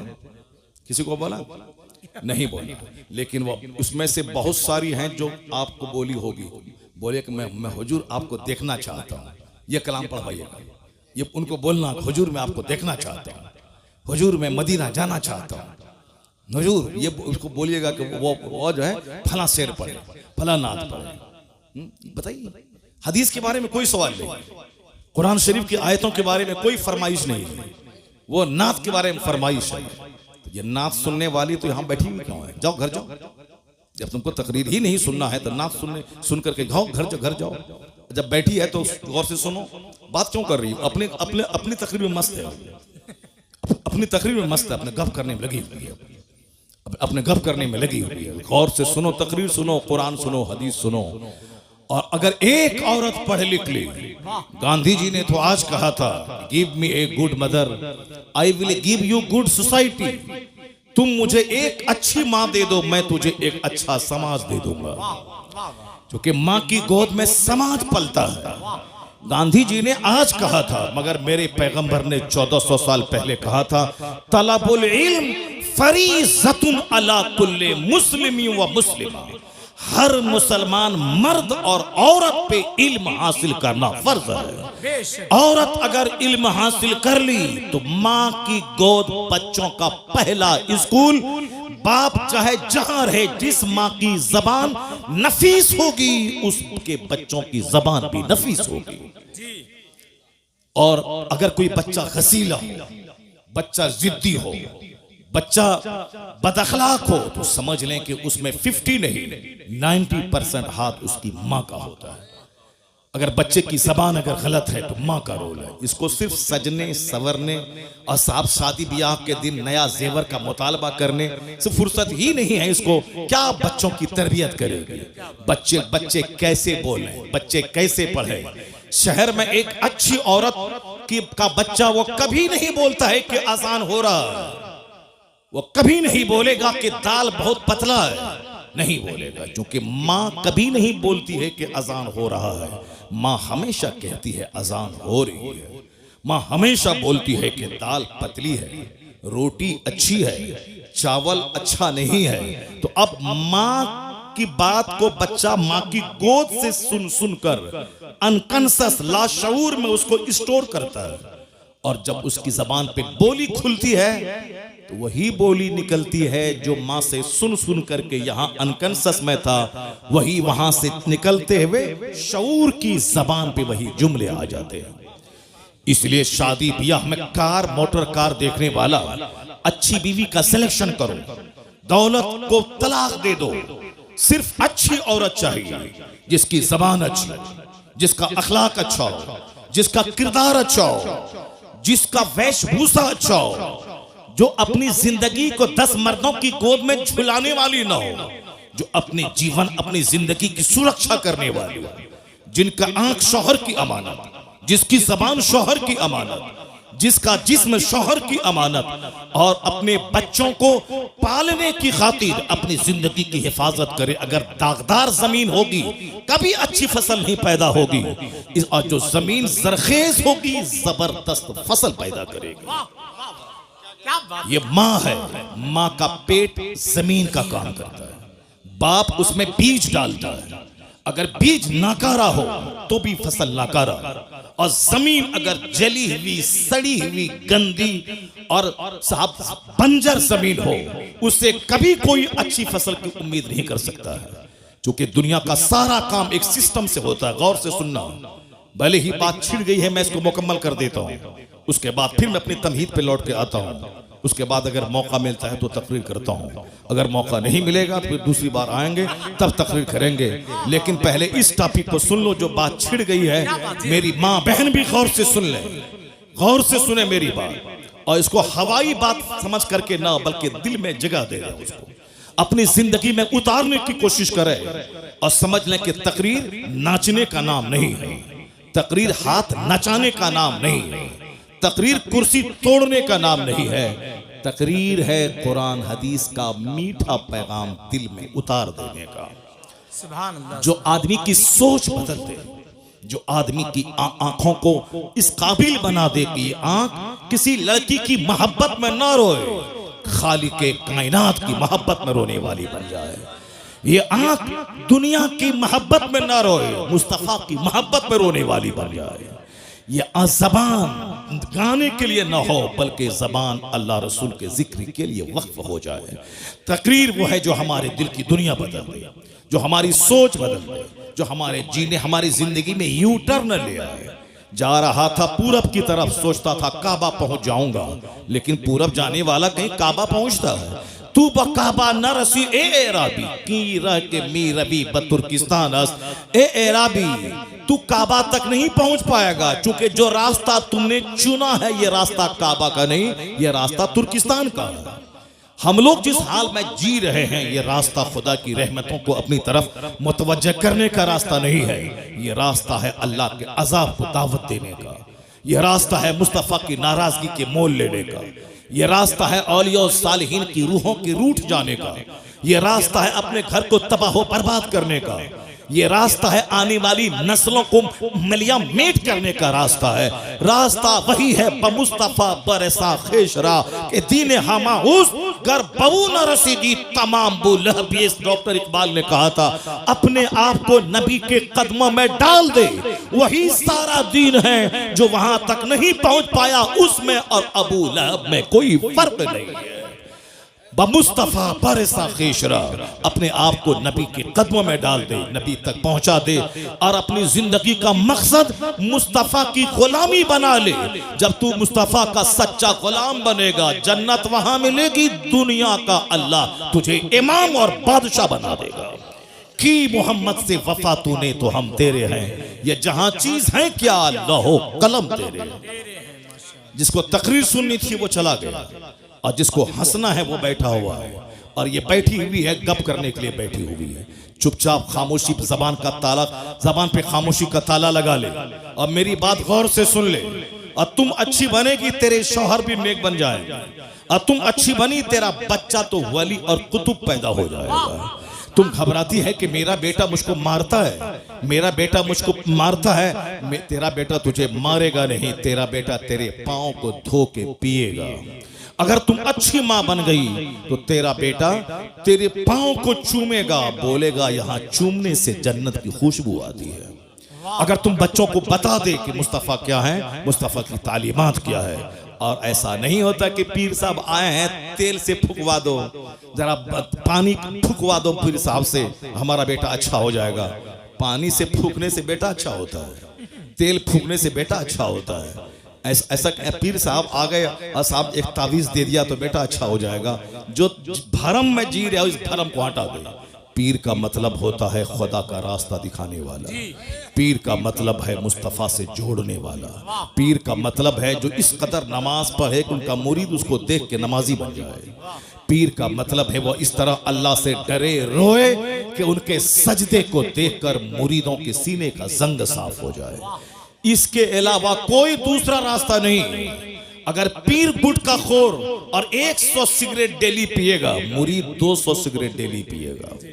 तुम्हारा पीर बोलता है कि तुम बोलते हो मेरे पीर को गुटखा बहुत पसंद है, सिगरेट पसंद है। तुम्हारे पीर को सिगरेट पसंद है, मेरे पीर को बरेली में किताब पसंद है। सुभान अल्लाह। 75 साल की उम्र में भी किताब का मुताला नहीं छोड़ा।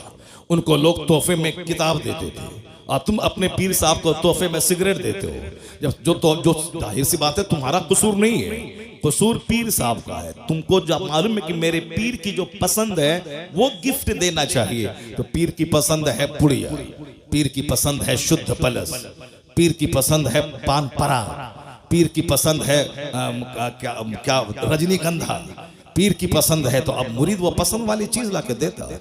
और जब मुरीद देखेगा पीर को पसंद है सजदा, पीर को पसंद है तस्बीह, पीर को पसंद है मुसल्ला, पीर को पसंद है किताब, पीर को पसंद है कुरान की तिलावत, तो वो रजनीगंधा नहीं देगा। मुरीद तस्बीह, मुसल्ला, कुरान पाक, मुसहफ लेके पीर को तोहफा पेश करेगा। मेरा मुर्शिद खुश हो जाएगा कुरान पाक की तिलावत से। मेरा मुर्शिद एक बरेली में था, बुढ़ापे में भी किताबों का मुताला नहीं छोड़ता। सुभान अल्लाह। जब भी देखा किताब पढ़ता देखा, जब भी देखा वाज़ो नसीहत करता देखा, जब भी देखा अम्र बिल मारूफ करता देखा। अमेरिका में रहे वही दीन की फिक्र, बरेली में रहे वही दीन की फिक्र, बस मुरीदों के बीच रहे वही दीन की फिक्र, तन्हाई में रहे तो जबान पे जिक्र और दुरूद जारी है। वह कौन था?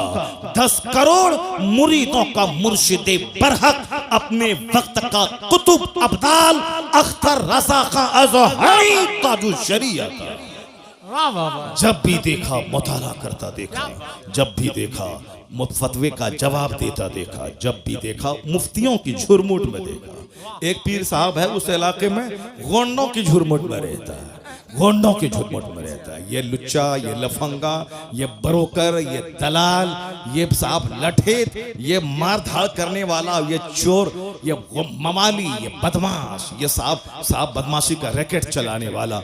और लोग बताया पीर साहब को आंख मत दिखाना, उनके इर्द गिर्द जो लोग हैं वो सब बड़े पहुंचे हुए लोग हैं, यानी सब जहन्नम पहुंचे हुए, गुंडे, मर्डरर, हत्यारा, कोई जादव, कोई अंसारी, कोई बाहुबली, ये सारे लोग हैं। जाहिर सी बात है जैसा पीर होगा, जिन लोगों की झुरमुट में रहेगा उसका दिल भी वैसा होगा जो मुफ्तियों की झुरमुट में रहेगा, जो आलिमों की झुरमुट में रहेगा, जो वलियों की झुरमुट में रहेगा, जो अख्ताब की झुरमुट में रहेगा, जो खुद कुतुब होगा वो अख्ताब के झुरमुट में रहेगा।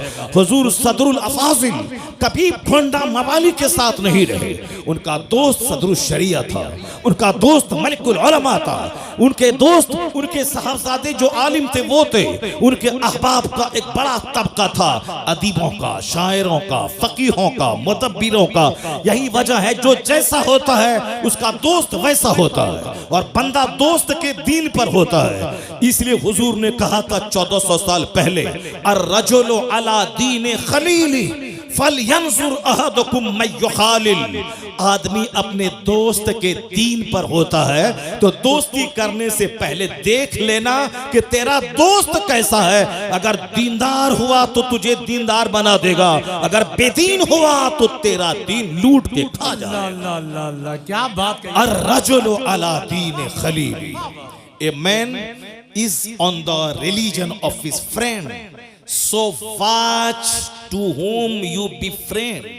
आदमी अपने दोस्त के दीन पर होता है। वाच, देख लो कि तुम किससे दोस्ती कर रहे हो। वो चोर है, चोर बना देगा, बदअकीदा है, बदअकीदा बना देगा, वो ज़िनाकार है, तुझे ज़ानी बना देगा। अगर तेरा दोस्त अल्लाह से डरने वाला नमाजी है तो तुझे नमाजी बना देगा, मुत्तकी बना देगा। अर्रजुलु अला दीन खलीली फलयंजुर अहदुकुम मैं युखालिल। बातें हमारी होती रहेंगी, मैं तमहीद यहाँ रोक करके मैं पहले वो चैप्टर में खोलता हूँ जो बात जबान पे आ गई है, ये वरना ये भाग जाएगी और हमारी तकरीर सुन नहीं पाएगी। और इसलिए चुपचाप रहो और तकरीर मेरी गौर से सुनो, और जहां तक मेरी आवाज पहुंच रही, मेरी सारी माँ, सारी बहन, सारी बेटियां वह गौर से इस चैप्टर को सुने। अक्सर व बेशतर मैं इस चैप्टर को रिपीट करता हूं, मैं खिताबत इसलिए नहीं करता हूं कि 100 तकरीर 100 टॉपिक पे हो, नहीं, मैं सिर्फ एक टॉपिक पे तकरीर करना चाहता हूं कि हर महफिल में अगर 5 बंदा जन्नती बन जाए तो मेरा पसीना बहाने की मेहनत वसूल हो जाए। माशाअल्लाह। इसलिए मेरी तमन्ना इस पे रहती। मैं नहीं समझता कि साहब मेरी हर तकरीर में बात जुमले बाज हदीस का रिपीटेशन होता है, उससे कोई बहस नहीं।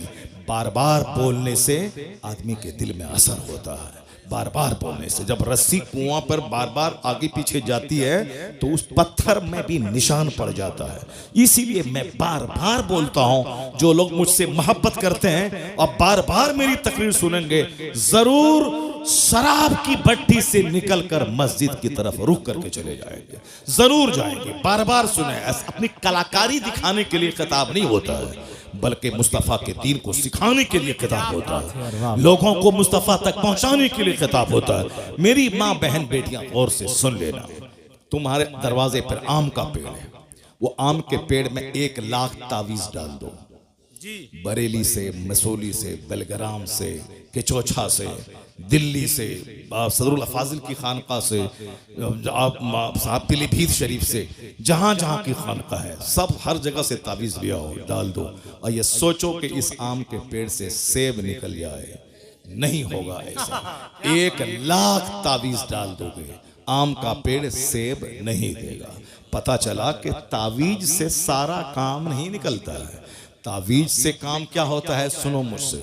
आम का पेड़ है, आम के पेड़ को मैंने बच्चों से बचाया, जानवर से बचाया, वक्त वक्त पे पानी दिया, खाद दिया, अब वो बड़ा मैच्योर हो गया, अब बकरी का खतरा नहीं रहा, अब वो आम फल देने वाला बन गया।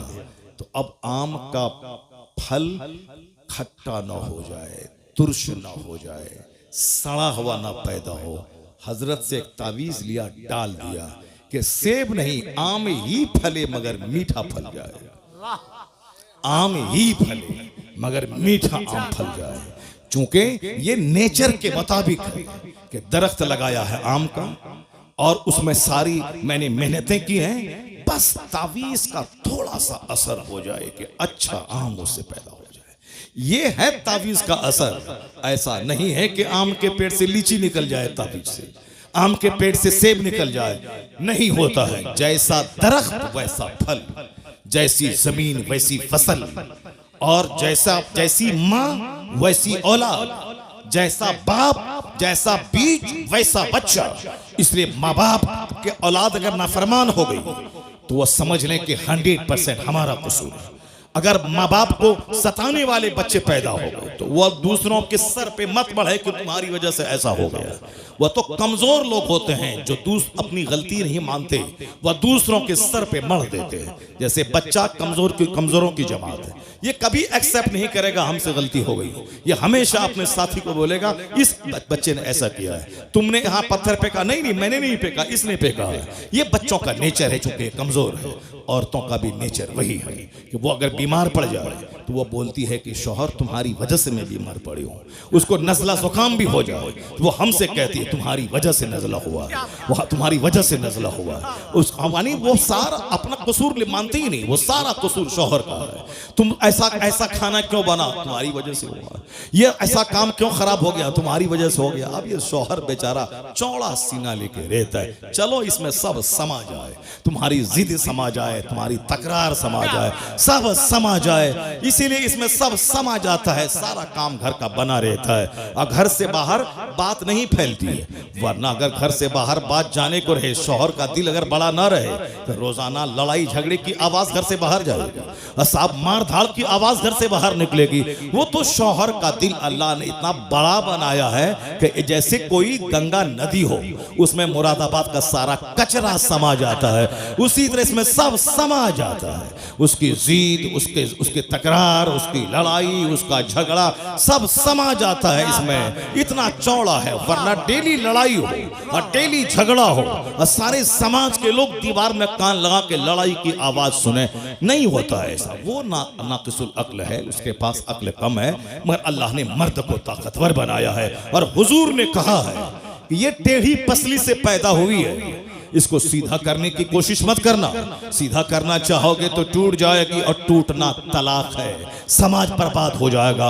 उसी हालत में रहने दे, बड़े काम की चीज है, बस उसी हालत में रहने दे, फायदा हासिल कर। यह तेरे घर की निगरानी करती है, तेरे बच्चों की परवरिश करती है, तुम्हारी राहत का सामान पहुंचाती है, तुमको गुनाहों से बचाती है। तू रहे 5 साल परदेश में, तेरे घर की सुरक्षा करती है। बहुत काम की चीज है, काम की चीज है, इसीलिए उसी हालत में रहने दे, फायदा हासिल कर। वरना सीधा करना चाहेगा तो टूट जाएगी, टूटना तलाक है, सारा घर बिगड़ जाएगा। यह मुस्तफा का कानून है कि आज घर आबाद है, सोसाइटी आबाद है, समाज आबाद है, इसलिए कि हुजूर ने जो कहा है उस पर अमल करने की वजह से लड़ाइयां कम हो रही हैं, सब्र की वजह से घर आबाद हो रहा है। जी जी राम। आकाए तोहार इस्लाम का फरमान है, सरकार ने एक अच्छी लाइफ गुजारने का जो फॉर्मूला दिया, अब जरा गौर से सुन लो। औरतों की तालीम पे इस्लाम ने क्यों जोर दिया, एक घर को सजाने संवारने में औरतों का कैसा हाथ रहता है। एक बड़ी हदीस में पढ़ता हूं, क्योंकि ये महीना आका अलैहिस्सलाम की सीरत का भी है। ये महीना माह रबीउल नूर खत्म हो गया, अब रबीउल आखिर अब कल परसों से शुरू होने वाला, मगर चूंकि सारी जिंदगी सरकार की सीरत बयान की जाएगी। ऐसा नहीं कि 12वीं के महीने में ही ईद मिलादुन नबी हमेशा मनाया जाएगा। कभी सरकार की तालीमात से हम बेनियाज नहीं हो सकते। दुनिया का सारा काम एक सिस्टम से होता है, और उसी सिस्टम पर मैं थोड़ी देर बात करता हूं। उसके बाद अगर आप कहेंगे थोड़ी देर और तकरीर कीजिए, तकरीर आपने शुरू नहीं की है तो फिर मैं तकरीर शुरू करूंगा, लेकिन अगर आप बोले कि नहीं अब खत्म कर दिए तो मैं तकरीर खत्म कर दूंगा। मगर मेरा एक पैराग्राफ सुन के जरूर आप जाइए, मेरी माँ बहन भी गौर से सुन लें। वह तकरीर का एक पैराग्राफ यही है कि दुनिया का सारा काम एक सिस्टम से होता है, सिस्टम से हट के नहीं होता है। जज्बात में चलो मारो जो होगा देखा जाएगा, नहीं नहीं, हिकमत से, तदबीर से सारा काम होता है। अल्लाह ने आसमान बनाया बगैर खंबे के खड़ा है, अल्लाह ने इस जमीन को समंदर पानी पे बनाया, ये जमीन में को करार हो उसके लिए अल्लाह ने पहाड़ का खूंटा बनाया ताकि जमीन हिले नहीं, एक सिस्टम है। अल्लाह ने सूरज बनाया ताकि सारी जमीन रोशन हो। अल्लाह ने रात में सूरज के छुपाने के बाद चांद दिया है ताकि लोगों का वहशत से सीना फट न जाए। ये सारा एक सिस्टम है। अल्लाह ने हमारे ऑक्सीजन के लिए दरख्त को पैदा किया, ये सिस्टम का हिस्सा है। अल्लाह ने हमारे लिए रोटी और चावल दिया है, अल्लाह ने हमारे लिए वेजिटेबल्स पैदा किया है, मगर हमारे जिस्म को गोश्त भी चाहिए, इसलिए अल्लाह ने परिंदों को पैदा किया है, अल्लाह ने जानवरों को पैदा किया। ये मुर्ग हमारे लिए, ये परिंदे हमारे लिए, ताकि सब्जी ही नहीं तुम्हें गोश्त भी खाना है, और गोश्त ही से काम नहीं चलेगा, तुम्हें मछली भी खाना है। इसलिए अल्लाह ने मछली जैसी जबरदस्त मखलूक को समंदर में पैदा किया ताकि कभी मछली खाओ, कभी गोश्त खाओ, कभी सब्जी खाओ, कभी कद्दू खाओ। ये और बात है कि सब्जियों में बाज सब्जियां बहुत ज्यादा फायदामंद है, ये और बात है कि गोश्त में बाज गोश्त बहुत फायदामंद है, ये और बात है कि मछलियों में बाज मछलियां बहुत फायदामंद है। जैसे एक मछली हमारे इलाके में उसको कहा जाता है निरोग मछली, उसको सिंगी मछली बोलते हैं। अब पता नहीं यहाँ क्या बोला जाता है, 700-800 रुपए केजी मछली मिलती है, लोग उसे खरीद के खाते हैं क्योंकि वो मछली में बहुत विटामिन है और बीमार लोग जूद हजम है वो मछली। कद्दू सब्जियों में सबसे सुपीरियर सब्जी है कद्दू। कद्दू बहुत जल्द हजम हो जाने वाले सब्जी, और यह सरकार की पसंद भी है, और सर्दी के लिए भी मुफीद है, गर्मी के लिए भी मुफीद है, हर मौसम के लिए मुफीद है। कद्दू जिसको आप लौकी कहते हैं, वह सब्जी बहुत जबरदस्त, उसका कोई जवाब नहीं है। अपने घर में उसको आदतन इस्तेमाल करें, जो सब सस्ती भी है और जबरदस्त भी है। उसके साथ जिसको भी मिक्स कर दें सब में लाजवाब काम करता है वो। जैसे उसमें मछली में डाल दें तो भी सुपीरियर है, गोश्त में डाल दें तो जबरदस्त है, और साहब उसमें चना का दाल डाल दें तो भी जबरदस्त है। यानी ये कद्दू लाजवाब, क्योंकि मुस्तफ़ा की पसंद है, और जो मुस्तफ़ा की पसंद है वो लाजवाब पसंद है। यही वजह है कि आज मैं जिस दिन मेरे घर में कद्दू की लौकी की तरकारी बनती है बहुत खुश होता हूँ, मेरी वाइफ को मालूम है कि हजरत को बहुत पसंद है, तो चना का दाल और कद्दू ये मुझे बचपन से शुरू से बहुत पसंद है, शुरू से पसंद है और बहुत जबरदस्त है वो मेरे घर में। और फिर वो खीर भी मुझको बहुत पसंद है। यही वजह है कि अभी शुगर 7-8 साल से शुगर हो गए, मगर उसके बावजूद मैं खीर छोड़ता नहीं हूँ और मेरे घर में खीर बनाई जाती है और मैं खाता हूँ। और अल्हम्दुलिल्लाह शुगर को झूठा साबित कर देता हूँ कि लोग कहते हैं कि शुगर होने के बाद रोजा रखने में परेशानी हो रही, मगर 8 साल हो गए एक रोजा नहीं छोड़ा, अल्हम्दुलिल्लाह एक रोजा नहीं, और कोई परेशानी नहीं होती है। और शुगर वाले को कहते हैं कि भाई इसको हर 1 घंटे के बाद खाना चाहिए, डॉक्टर बताते हैं, और उसको कहते हैं कि हमेशा पानी पीना हल्का सूखता रहता है। मगर मैं 2.5 घंटे तकरीर किया हूँ और अभी भी आज 2 घंटे तकरीर करूंगा मैं, चाहे तुम भाग जाओ, चाहे कोई यहाँ नहीं रहेगा, सब कोई नहीं रहेगा, मैं तकरीर करूंगा 2 घंटा। तो सब लोग भाग जाए, 2 घंटा से कम मैं नहीं बोलूंगा।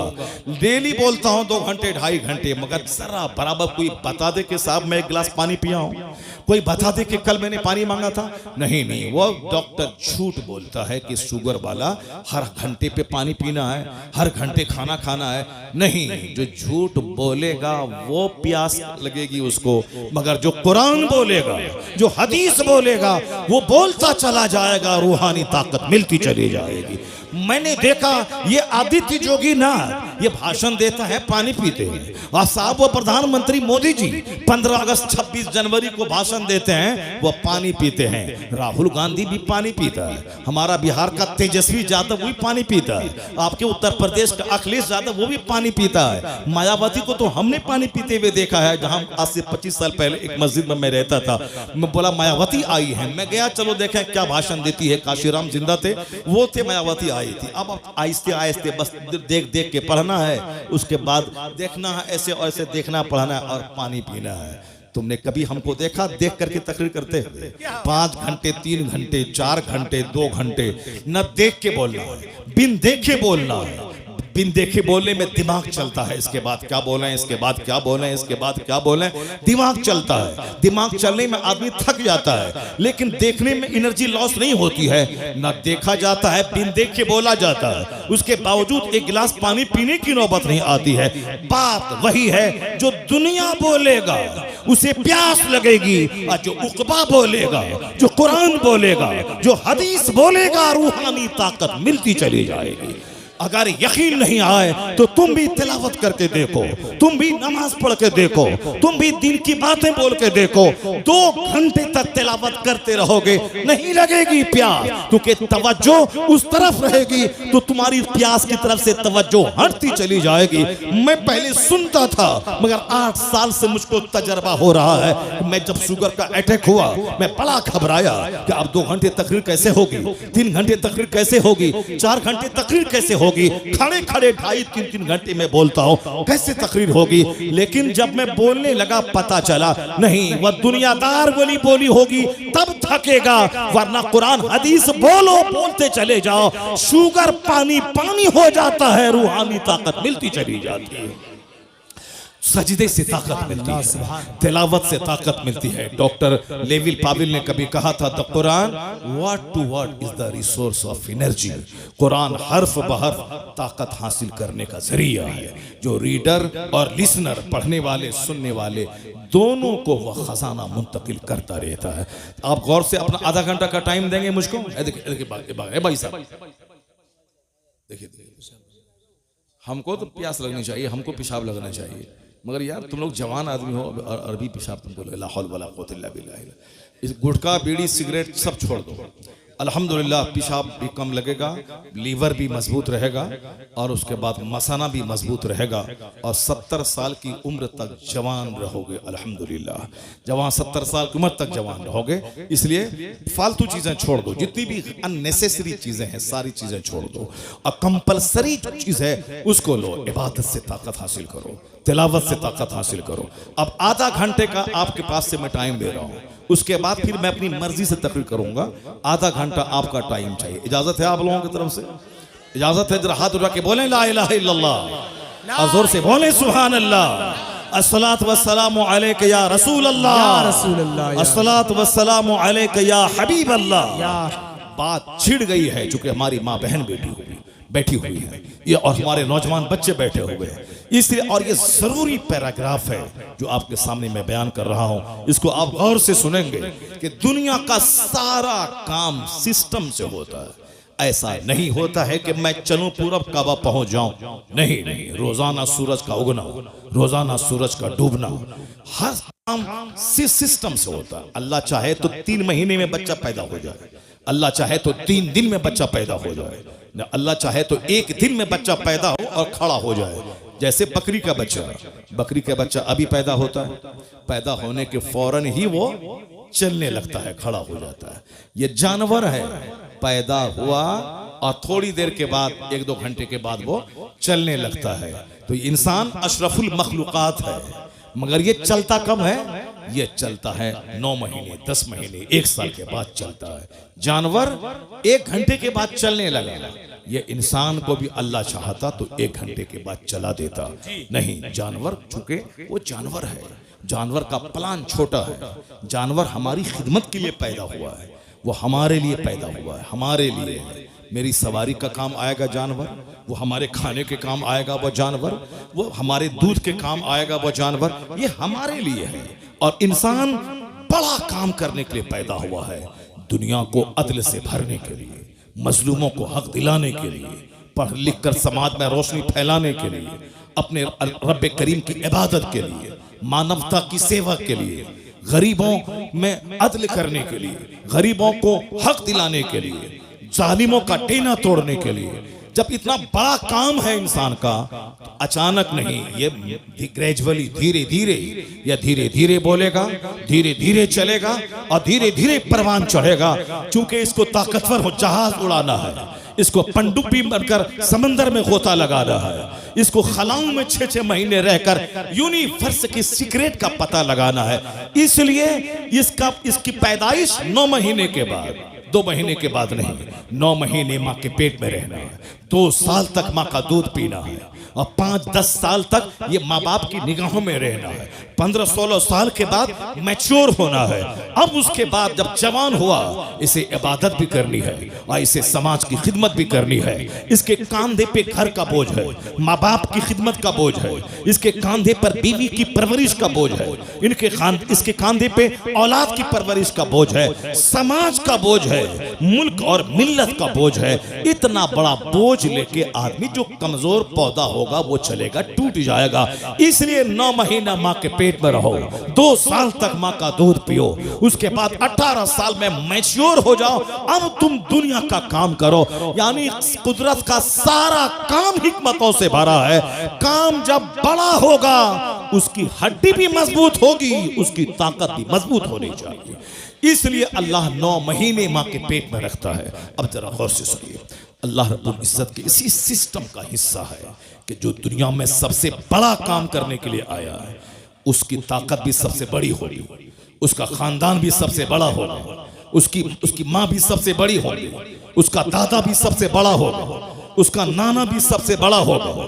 क्योंकि एक महान नतन पर्सनैलिटी के सजाने, संवारने, निखारने में माँ का रोल रहता है, बाप का भी रोल रहता है, बाप दादा का रोल रहता है, परदादा का रोल रहता है, उसके ऊपर के दादा का रोल रहता है। लोग कहते हैं ना, इसके खानदान में ये बीमारी 100 साल से चली आ रही है। हमारे इलाके में एक खानदान में पांव फटने की बीमारी है, तो अब उस खानदान में जल्दी से लोग शादी नहीं करते हैं। नहीं, लड़की खूबसूरत है मगर इस खानदान में पांव फटने की बीमारी। अब ये बीमारी कब से चली आ रही है किसी को नहीं मालूम है, 100 साल 200 साल से चली आ रही है।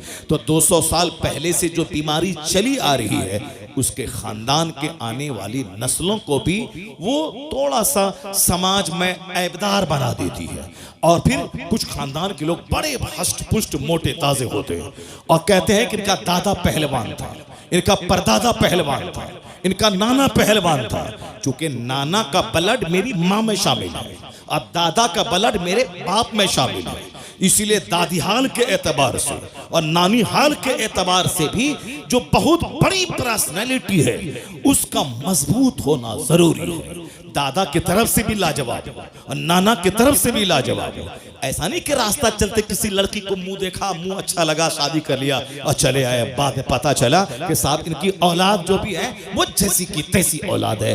अब सब इनके बाप, इनकी माँ फाहिशा थी, इनके बाप ऐसे थे, उनके दादा ऐसे थे, यानी इनकी नस्लों में बेहयाई चली आ रही है। आज हमारे बच्चे छोकरे वो नेट चलाने वाले, सिनेमा देखने वाले, बस सिर्फ मुंह देखता है कि मुंह का रंग गोरा है कि नहीं है, नाक लंबी है कि नहीं है। आपके उत्तर प्रदेश में क्या है ये हमको मालूम नहीं है, पर हमारे बिहार में यह है कि आंख बड़ी बड़ी होनी चाहिए, नाक लंबी होनी चाहिए, चेहरे पे गोश्त भरा होना चाहिए और फिट थोड़ा 5 फीट से ऊपर की लंबी होनी चाहिए। वह ठगनी वाली नहीं चाहिए और पतली दुबली नहीं चाहिए। आजकल थोड़ी सी मोटी चाहिए। पहले लोग समझते थे नहीं साहब पतली दुबली ये हुस्न में शामिल है, लेकिन आज नजरिया बदल गया है। आजकल मोटी ताजी, माँ भी कहती है कि मोटी ताजी दुल्हन हो ताकि घर में खूब मेहनत से काम करे, सुबह से लेकर शाम तक बिल्कुल नौकरानी की तरह काम करती रहे। जैसे कि वो अपने माँ बाप से आई है, वह शौहर के लिए नहीं आई है, सास के लिए आई है। वह पोछा लगाए, झाड़ू लगाए,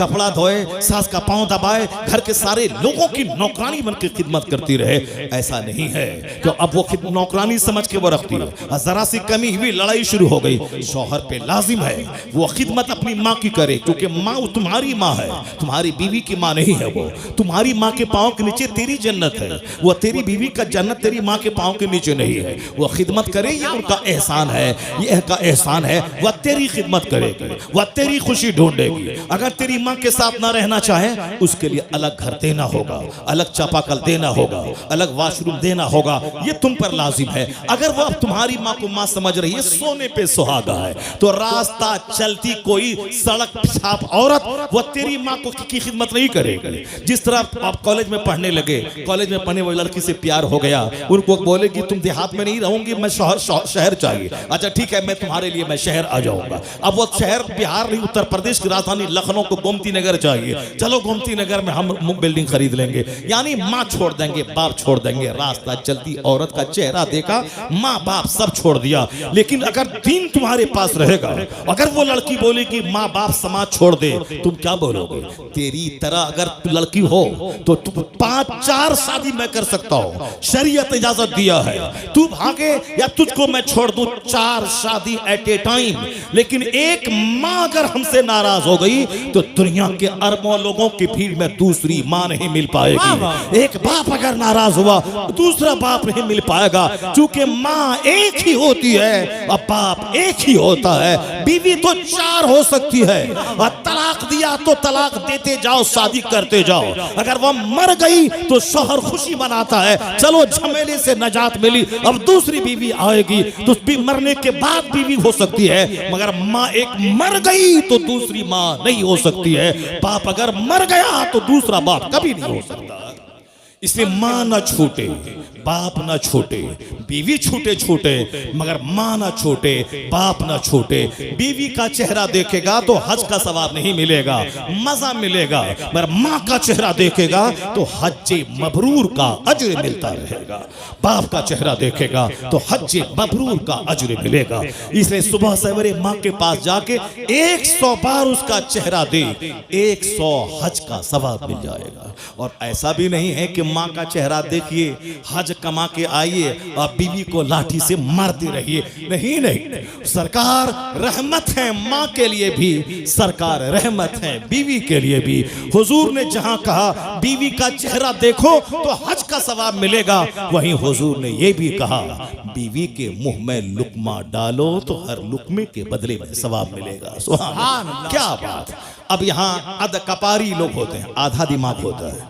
माँ की तरफ गया तो बाप बीवी को मारना शुरू कर दिया, और कोई बीवी की मोहब्बत में लूटा तो माँ को छोड़ दिया। तो इस्लाम ये नहीं कहता कि वन साइडेड हो जाओ, इस्लाम ये कहता है बीवी को बीवी की तरह सम्मान दो, माँ को माँ की तरह सम्मान दो। तेरे घर में रहमतों के फूल खिलते रहेंगे, आसमान से रहमतों की बारिश होती रहेगी। तुम मर्द हो, बीवी कुछ बोले माँ के खिलाफ सह लेना, माँ बोले बीवी के खिलाफ सह लेना, घर तुम्हारा ऐसे चलता रहेगा। अगर माँ की बात में बीवी से टकराए तब तो फिर तुम्हारा सुकून खत्म हो जाएगा, और बीवी की बात में अगर माँ से टकराए तब तो तेरी दुनिया और आखिरत दोनों बर्बाद हो जाएगी। बीवी इसको कुछ पैसा दे तो माँ को मत बताओ कि 10,000 दिए हैं, और माँ को 10,000 दो तो बीवी को दिखा के मत बताना, वरना सर के सारे बाल तेरे खत्म हो जाएंगे।